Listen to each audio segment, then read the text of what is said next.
5 hours drive to visit the brand new Teamsport track in Bournemouth. And we're excited to visit a brand new karting track until we get upstairs. Fresh paint.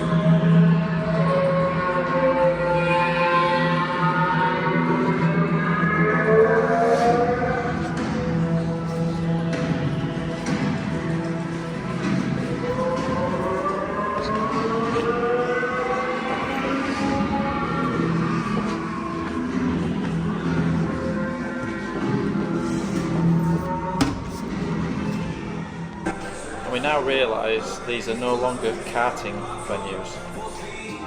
Are they getting in? I think so. That's my session.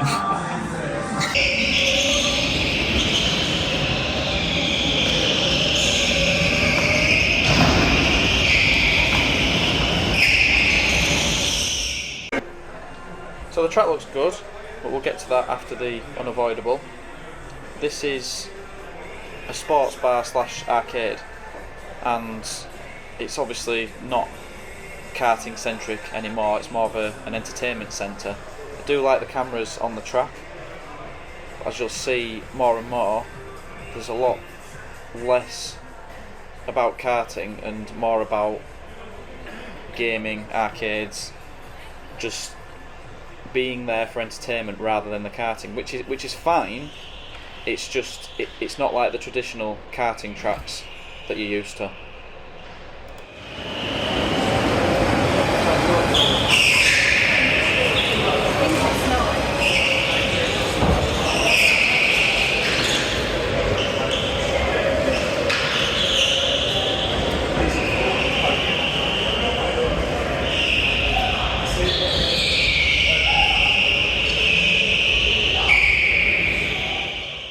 This is the new soundtrack to karting everywhere.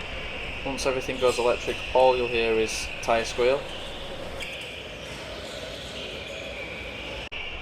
So what we're seeing now at the brand new Teamsport locations is they're building an entertainment centre rather than the traditional tracks that they've taken over. You can see this is more like what I've seen in America at the K1 speed karting locations.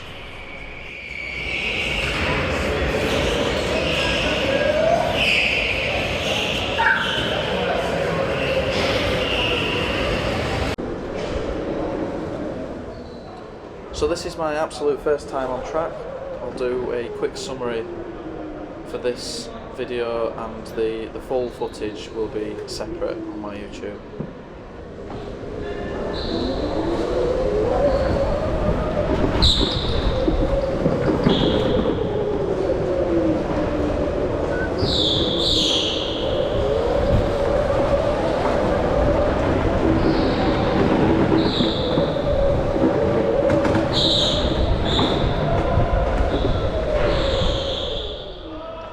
So like most public sessions, straight onto red.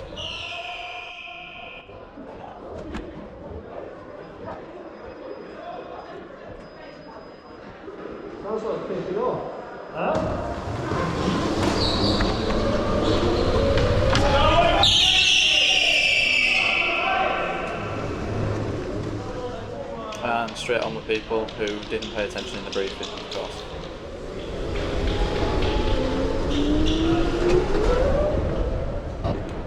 So with the electric karts, we've got the added dynamic of boost and when to correctly use it. As far as I know, here is the best place to boost. It's the longest straight that you get. It's the best I could come up with on this track. Everything else is slippy. There's just no grip anywhere but upstairs, and even upstairs it's probably the slippiest wood surface I've ever known. I've been told at one of the other tracks when I did High Wycombe that the track gets slippier with use, which I thought it would be the other way around as rubber got put on the track, but someone said to me that it polishes the track when the wheels are spinning. Whether that's true or not, I don't know. I couldn't get a good time here at all. I couldn't compete with the people that are heavier than me. Seem to be the the biggest thing that I noticed.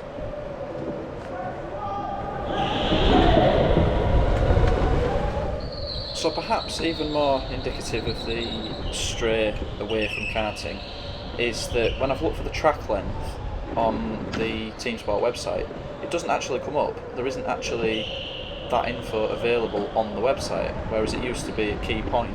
How many corners and how long the track was. I've had to go by a newspaper article where it suggested that the track would be 300 metres in length, which would by far be the shortest track that Teamsport have. But Teamsport have been replying to comments on Facebook saying that the track is around 450 metres, which would match the length of other tracks that they have.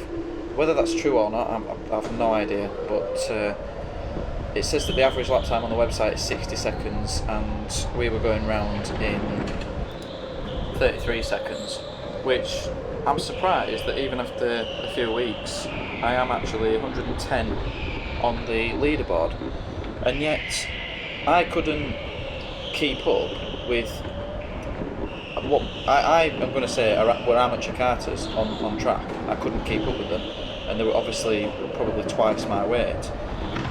This does suggest, me staying that high on the ranking, does suggest that the track would be grippier upon opening and lose grip as the time goes by, because I would have thought I would have been much lower on the leaderboards by now.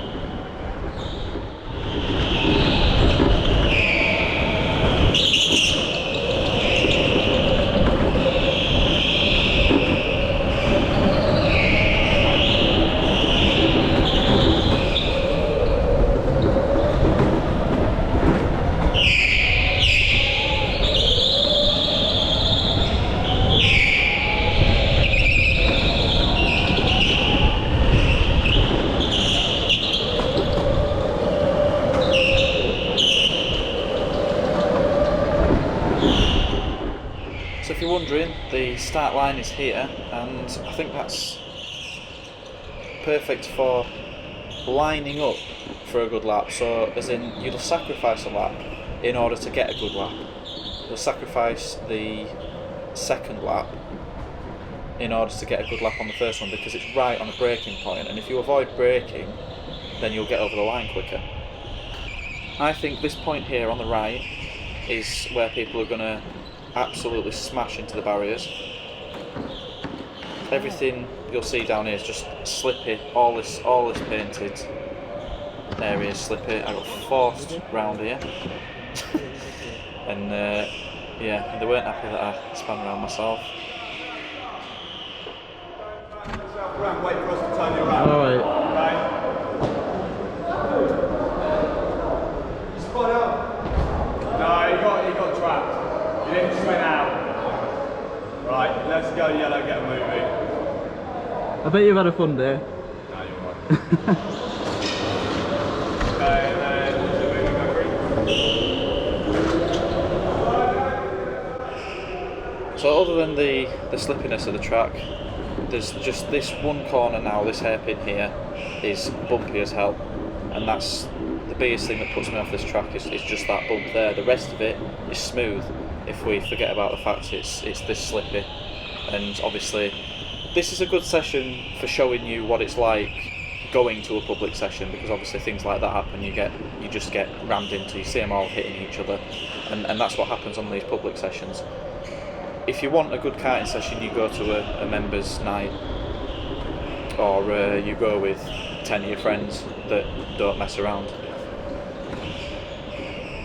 I can't really speak for electric karting. I'm not against it, but there is something about the petrol which seems more fun a lot of the time. A lot of it's the sound. I think the sound of the electric is quite off-putting, but it is nice not to have all those fumes going into the back of your throat constantly when you're driving around, which is the worst thing. When you've got a busy session petrol karting, your throat, it feels horrible at the end of the session.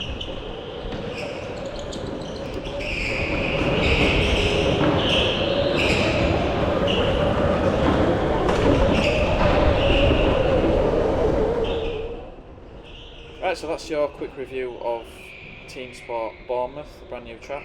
I'll leave it at that, and if you want to watch the full video of this session and the later session that I had, then please do check out my channel on YouTube.